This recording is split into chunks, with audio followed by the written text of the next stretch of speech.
Oh.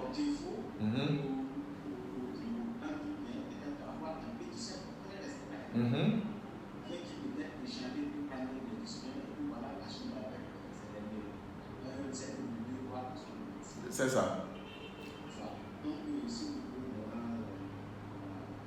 Ok.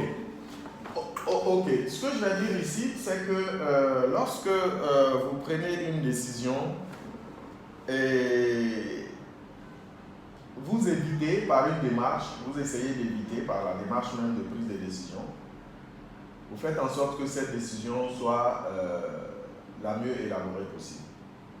C'est-à-dire celle-là même qui va vous permettre d'atteindre un objectif donné. C'est pour cela que je dis qu'il est important d'impliquer vos collaborateurs. Peut-être pas tous, hein, parce que parmi vos collaborateurs, il y a ce qu'on appelle les parties prenantes, c'est-à-dire les personnes qui sont en relation directe avec cette décision-là. Alors, ça vous permet déjà de vous assurer que la décision répond à aux différents critères et puis que vous avez pris en compte d'autres points de vue. Ok? Donc, ceci va limiter déjà les erreurs de décision. Quoique ces erreurs peuvent toujours être là. Alors, pour quelqu'un qui parle de s'assumer, écoutez, lorsque vous prenez une décision, vous la prenez dans l'intérêt de l'organisation, pas dans un intérêt individuel ou personnel. N'est-ce pas? Par conséquent, le fait de s'assumer ne devrait pas être un problème. C'est-à-dire qu'on ne peut pas dire à un manager qui se rend compte au moment d'une évaluation qu'il y a une erreur de décision et qui change de trajectoire, il n'est pas normal qu'on lui dise qu'il refuse de s'assumer, parce qu'il ne peut pas s'assumer en entraînant l'organisation dans le mur juste à cause d'un problème d'ego. Ça ne marche pas comme ça en principe. Je crois qu'il faut, lorsque vous êtes en face de situations où vous vous êtes rendu compte qu'il y a eu une erreur de décision, c'est d'être encore une fois responsable, de prendre ses responsabilités en tant que manager. Au contraire, un manager qui est capable de venir avec tous les éléments, un ensemble de choses qui lui permettent de démontrer que la décision qu'on devrait pouvoir changer de trajectoire, je pense que c'est celui-là même qui constitue le véritable manager et non pas ceux qui disent qu'il faut assumer vaille que vaille. Parce que assumer vaille que vaille, même si la décision est erronée, est une façon de détruire la stabilité ou la durabilité d'une organisation. C'est pour cela qu'on parle d'évaluation dans le processus. C'est à cela que servent les évaluations. De l'évaluation quant à l'efficacité de la décision. Si vous vous rendez compte que la décision n'est pas efficace ou alors qu'elle ne permet plus d'atteindre les objectifs, il est de votre responsabilité en tant que manager de relever le problème et de faire en sorte qu'on puisse changer de trajectoire par une autre décision. Ceci est très important. Vous savez, quelquefois, on va s'arrêter à des considérations qu'il faut briser en fait. Voilà, ce sont des paradigmes dans certains environnements. Le chef qui a pris une décision, il ne doit plus revenir sur sa décision parce que ça va laisser croire que... Non. Je préfère dire aux gens, je me suis trompé, ce qui est très responsable, mais voici ce que je propose pour faire évoluer les choses. Et c'est de cette façon-là que les gens vont même vous respecter. Parce que si vous vous entêtez là-dedans, non seulement à un moment donné, personne ne vous suivra, vous allez vous rendre compte que vous êtes seul dans votre mouvement, et en fin de compte, c'est vous qui prenez les pots cassés avec l'organisation. Voilà, donc j'insiste sur un fait, ayez cette habitude d'impliquer vos collaborateurs, pas l'ensemble de vos collaborateurs, parce que vous savez qui est la personne ressource pour telle ou telle chose. Toutes ces personnes qui sont des personnes ressources clés, impliquez-les dans votre fonctionnement. il ne faut pas être le chef qui vient le matin, qui rentre dans son bureau, qui appelle, dit bonjour aux gens et qui reste de son bureau, qui prend des décisions et qui dit allez, on avance comme ça. Non. Ça, c'est pas le jour où vous allez être coincé, eh bien, vous allez l'assumer tout seul et avec personne. Mais lorsque vous avez l'habitude d'impliquer vos collaborateurs dans le respect de leur dignité, de leurs compétences, etc., vous allez vous rendre compte que non seulement vos erreurs de décision seront limitées, mais même s'il y a une erreur de décision, tout le monde va se sentir également partie prenante de cette décision-là et en même temps de la recherche de solutions palliatives, n'est-ce pas? Donc, pour moi, il ne faut pas s'arrêter donc à ces perceptions qui disent voilà, il faut assumer vaille que vaille. On n'assume pas tout vaille que vaille. Même dans notre vie familiale, dans notre vie de société, etc. Ben, si vous prenez une décision avec des personnes et que vous voyez que ça ne va pas, que ce soit à la maison ou ailleurs, à un moment donné, il faut avoir le courage de venir vers les gens pour dire bon, je m'étais trompé sur ce coup-là, ben voilà ce que je vous propose. C'est cela aussi être un chef. Mais maintenant, bon, vous allez jouer sur des mots, des expressions pour ne pas non plus vous coucher par terre, quoi.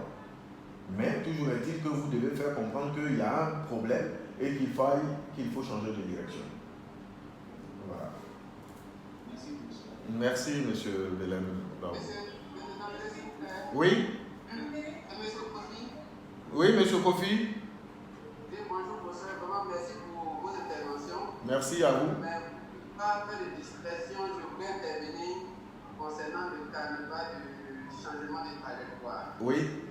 En effet, souvent nous sommes confrontés à des contraintes de temps, de budget. Et lorsque nous prenons une décision et que nous sommes contraints à faire un changement de trajectoire, il faut s'en dire que au niveau de l'efficacité et de l'efficience, pour atteindre les stratégies et les missions qui nous sont assignées, on est pris par les contraintes de temps, de budget. Et donc, comment encadrer un peu ce changement de trajectoire? Ok. Eh bien, déjà, lorsque vous prenez une décision, cette décision doit tenir compte de la stratégie. C'est très important. De la stratégie et des objectifs qui sont assignés à chaque secteur. Et lorsqu'un objectif véritablement est assigné à un secteur donné, cet objectif-là, il va prendre en compte des indicateurs de performance, il va prendre en compte un budget, il va prendre en compte une contrainte de timing. On est d'accord avec ça? Et donc, vos décisions vont s'appuyer en considération de tous ces paramètres-là. Maintenant, il va arriver qu'au cours de vos évaluations, vous vous rendez compte qu'il y a une erreur et qu'il faille changer de trajectoire. En ce moment-là, vous mettez un autre plan d'action, corrigé, modifié, parce que ce que je suis en train de dire, ça suppose que lorsque vous rentrez dans la phase de déploiement de votre stratégie en général, vous la faites, vous insérez également un plan d'action. Et un plan d'action, il doit être suffisamment bien élaboré et il doit être formalisé. Avec les personnes ressources responsables de l'atteinte de l'objectif. Et souvent même comment il faut atteindre l'objectif, le comment. Et puis, vous avez également le délai d'exécution. Avec éventuellement des commentaires. Et vous devez avoir un suivi de ce plan d'action-là qui vous permet donc de changer de trajectoire dès que vous vous rendez compte qu'il y a quelque chose qui ne va pas. Parce que le plan d'action, c'est un ensemble d'éléments de décision. N'est-ce pas? C'est un ensemble d'éléments de décision.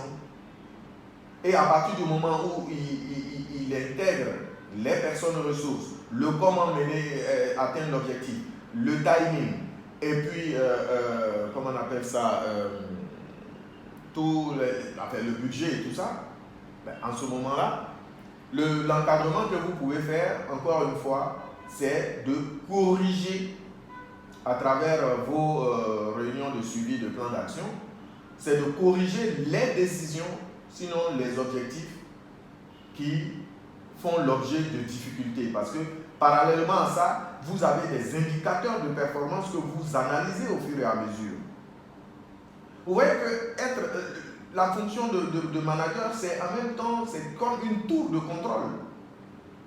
Vous êtes dans une tour de contrôle et vous regardez un ensemble de paramètres qui vous permettent donc d'atteindre les objectifs de façon globale.